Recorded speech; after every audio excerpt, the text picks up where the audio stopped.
Europe 1, la France bouge. La pépite. Jean-Louis, vous avez 35 ans, c'est ça ?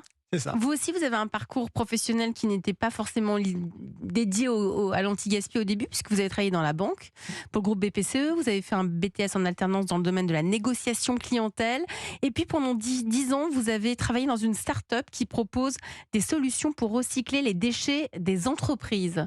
C'est cette expérience qui vous a inspiré ? Complètement. Pourquoi vous faisiez quoi dans cette boîte ? Alors moi j'étais business developer pour cette structure et j'allais justement au contact des entreprises pour leur proposer des solutions innovantes pour recycler le papier, le carton, les bouteilles. Et en 2015, on a lancé une activité de collecte des biodéchets. Et c'est là que tout a commencé. Donc les biodéchets, c'est ce qui reste des restaurants, par exemple. Exactement. D'accord, c'est de la nourriture. Voilà. Et là, il paraît que vous avez eu un choc. Un choc. J'étais radicalement bouleversé parce que c'est à ce moment-là qu'on se rend compte que le gaspillage, il est vraiment important en France et notamment dans les restaurants.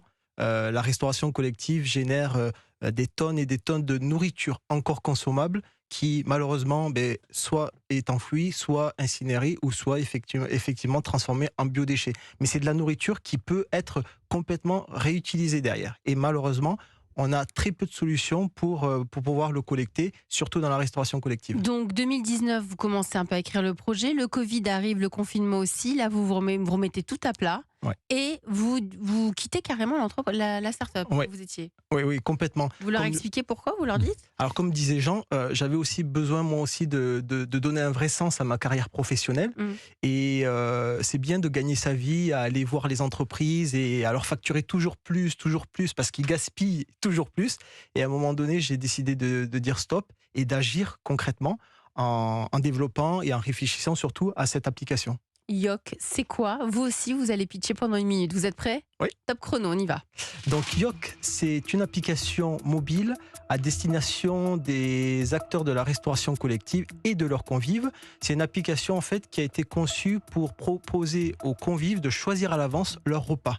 Aujourd'hui, il y a très peu de structures qui proposent ne serait-ce que de pouvoir consulter les repas. Nous, on propose de pouvoir directement de chez vous choisir votre entrée, votre plat, votre dessert à partir des propositions du chef et de pouvoir les transmettre de façon instantanée pour que les chefs puissent justement commander dans des proportions bien précises et éviter ce qui va finir justement à la poubelle.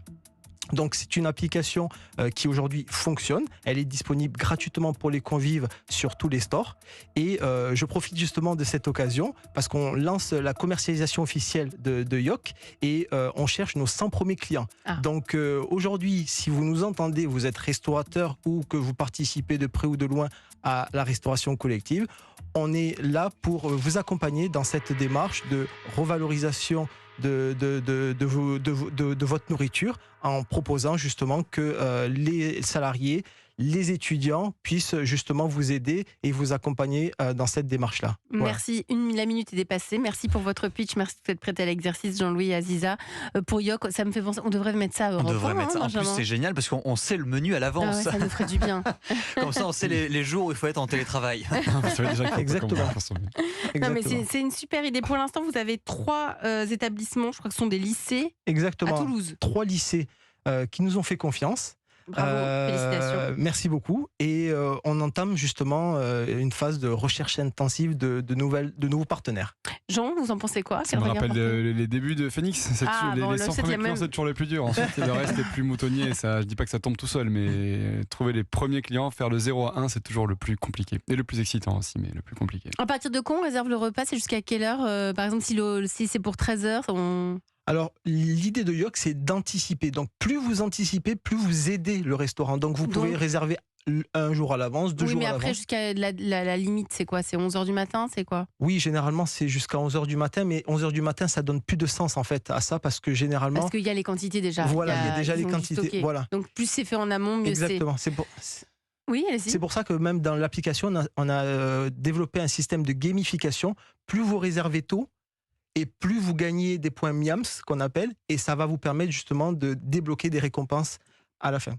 Vous savez que la France bouge, c'est aussi pour on vous tend la main ici, parce que si vous êtes parmi nous, c'est parce que vous avez des besoins, et c'est le moment du regard du coach de ce soir. Europe 1. Le réseau La France bouge.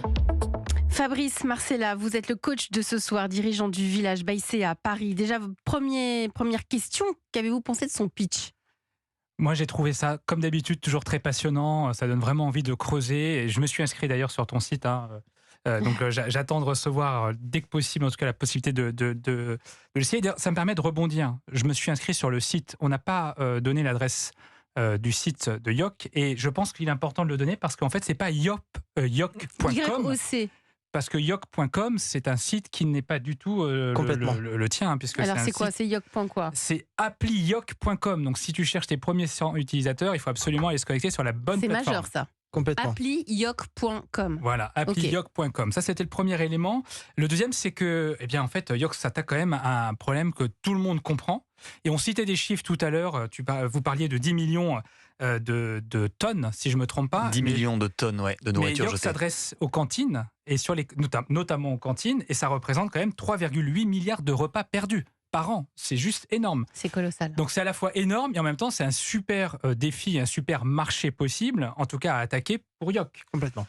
Le deuxième élément, je trouve intéressant en termes de traction pour l'application et l'activité et les services que vous proposez, c'est que la loi dont on parlait tout à l'heure sur l'anti-gaspillage, elle vise aussi à réduire de 50% le gaspillage alimentaire dans les cantines d'ici 2025. Donc là aussi, ça peut être une solution possible pour pouvoir atteindre ce pourcentage. Alors, mais j'aimerais quand même poser la question suivante. C'est déjà pour bien comprendre si Yoc répond à des problématiques du moment, c'est pourquoi il y a autant de nourriture gâchée dans les cantines. Ouais.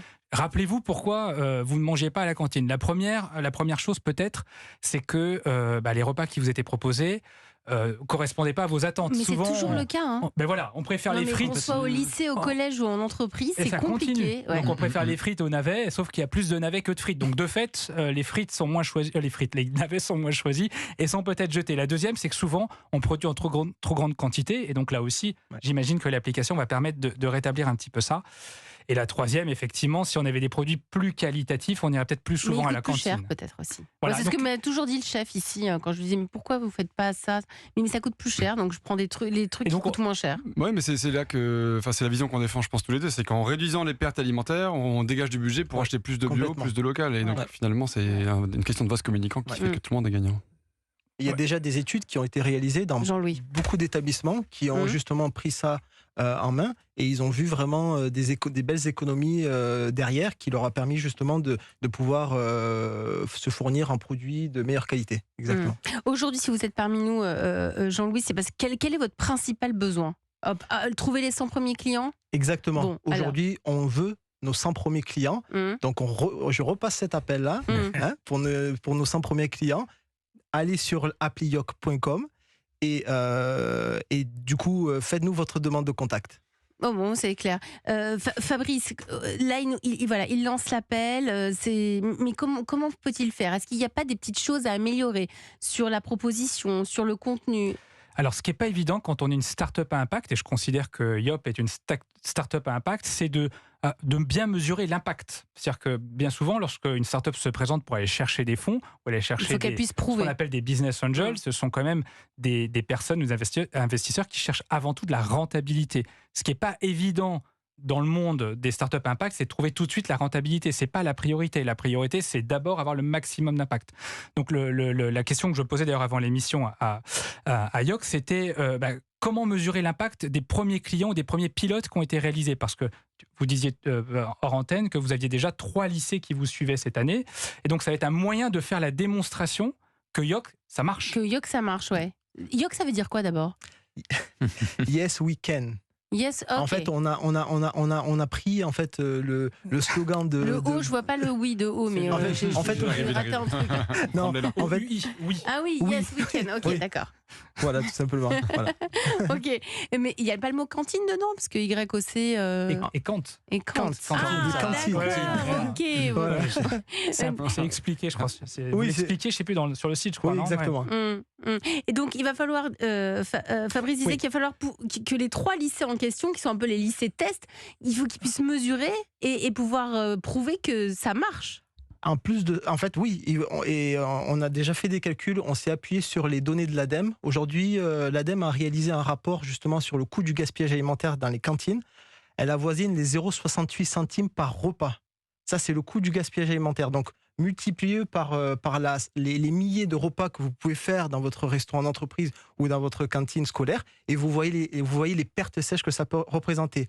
Nous, aujourd'hui, on propose même aux établissements qui veulent essayer Yoc de pouvoir évaluer Yoc pendant 3 mois de façon entièrement gratuite. Jean, quel conseil pourriez-vous lui donner à Jean-Louis pour qu'il puisse développer le mieux possible Yoc ? Le conseil, c'est ce qu'il est en train de faire, c'est de réussir ce qu'on appelle la phase pilote. Il faut vraiment être... C'est très bien de faire un appel à 100 clients, mais il faut d'abord, à mon avis, transformer l'essai sur les 3 premiers et montrer qu'il y a un avant-après. Avant, la cantine gaspillait 1000 repas par jour et ça lui coûtait 4000 €. Et depuis 3 mois avec Yoc, voilà les chiffres qu'on a. Il faut que ce soit hyper clair, blanc et noir, hyper et basique. qu'on comprenne bien. Plus c'est clair, mieux plus le message passe. Benjamin. Alors, puisqu'on parle d'économie, donc vous avez dit que c'était gratuit pour les convives, donc gratuit pour les lycéens, j'imagine. Qui paye ? C'est le lycée, et combien est-ce que ça coûte ? Alors, c'est les établissements effectivement qui sont clients et payeurs. Donc aujourd'hui, nous, on propose une première formule d'entrée à 390 € par mois. Voilà, qui intègre donc la mise à disposition de l'application, la formation des équipes, la sensibilisation, puisqu'on est là aussi dans une démarche d'accompagnement. On est dans un changement de paradigme. On change les habitudes de consommation, donc on est là aussi pour accompagner ces structures-là à faire en sorte que leurs convives puissent adopter ce nouveau mode de consommation où ça leur demande d'anticiper ce qu'ils veulent manger, tout simplement. Fabrice ? Oui, je pense aussi qu'un acteur qui peut être intéressé par votre application, c'est les Sodexo ou les Elior, j'imagine que... Les grands groupes. Les grands groupes, oui, qui pourraient peut-être, de restauration à vos côtés, collective, travailler sur un pilote ou en tout cas vous aider à démarrer, avoir une première référence significative, avoir un peu de financement également pour... faire évoluer votre application. J'ai compris que votre application avait besoin de financement encore pour y ajouter des nouvelles fonctionnalités. Oui, parce que vous n'avez pas parlé d'argent, vous avez besoin de clients, mais vous avez besoin d'argent aussi, j'imagine. Effectivement, c'est le nerf de la guerre. Aujourd'hui, on fonctionne en quasi-fonds propres. On a eu la chance cet été de pouvoir obtenir la bourse French Tech de la BPI.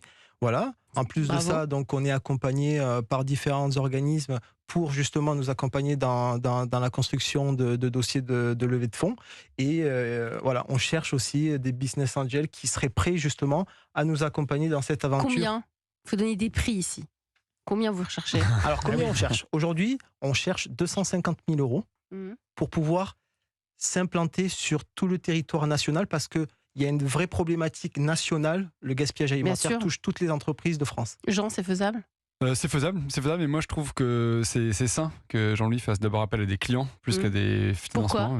Il y a beaucoup de startups qui font l'inverse. Oui, en général, ils nous disent ici, oui, on nous dit que ça. Et donc là, je trouve que le focus client prospection, il me rassure moi en tant qu'investisseur potentiel et je trouve ça c'est une bonne chose. C'est bien ça, on aime bien. Hein. Fabrice, c'est faisable 250 000 €?